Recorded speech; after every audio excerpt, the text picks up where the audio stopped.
crores worth land to Kasim Vijayawada. ఒక్క విషయం దయచేసి అందరు గమనించాలి. గౌరవ ముఖ్యమంత్రి గారైనా గౌరవ మంత్రివర్యులైనా యావత్ ప్రభుత్వం ఎప్పుడైనా సరే వాళ్ళ సెక్యూరిటీ అనేటటువంటిది పోలీస్ వాళ్ళు ఇంటెలిజెన్స్ వాళ్ళు చూసుకుంటారు. ఎవరు కూడా మాకు ఇన్ని కార్లు కావాలి ఇంత సెక్యూరిటీ ఉండాలని ప్రజాప్రతినిధులు కోరరు. సెక్యూరిటీ వాళ్ళు ఇంటెలిజెన్స్ వాళ్ళు చూసి సజెస్ట్ చేస్తారు.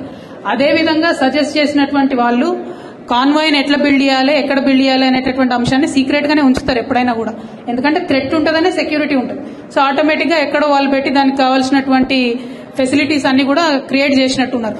అవసరమైనప్పుడు తెచ్చి వాడతారు. అవన్నీ మనకు కూడా చెప్పారు కదా, సీఎం గారికి కూడా చెప్పకుండా చాలా ఇంటెలిజెన్స్ వాళ్ళు చేసేటి ఉంటాయి.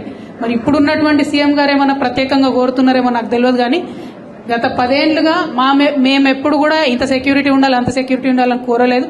ఇంటెలిజెన్స్ వాళ్ళు పోలీస్ వాళ్ళు ఇట్లా సెక్యూరిటీ ఇది ఫెసిలిటీ అంటారు, వాళ్ళు చేస్తారు. దానికి తగ్గ బడ్జెట్ వాళ్ళకు ఉంటుంది.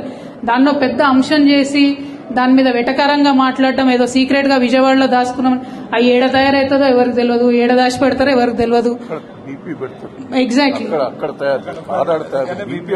బీపీ ఆడ తయారవుతుంది. అదే అంటున్నా కదా, మనకి ఏం తెలిసిపడే. పోలీసు వాళ్ళు ఇంటెలిజెన్స్ వాళ్ళు చేస్తారు జనరల్ గా.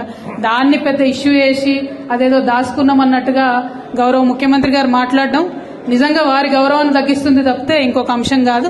Ultimately protocol of any CM is decided by the security wing and intelligence and the police. There is no role of politicians in that. It was decided like that. It is unfortunate that the current CM thinks so, but it is not the case.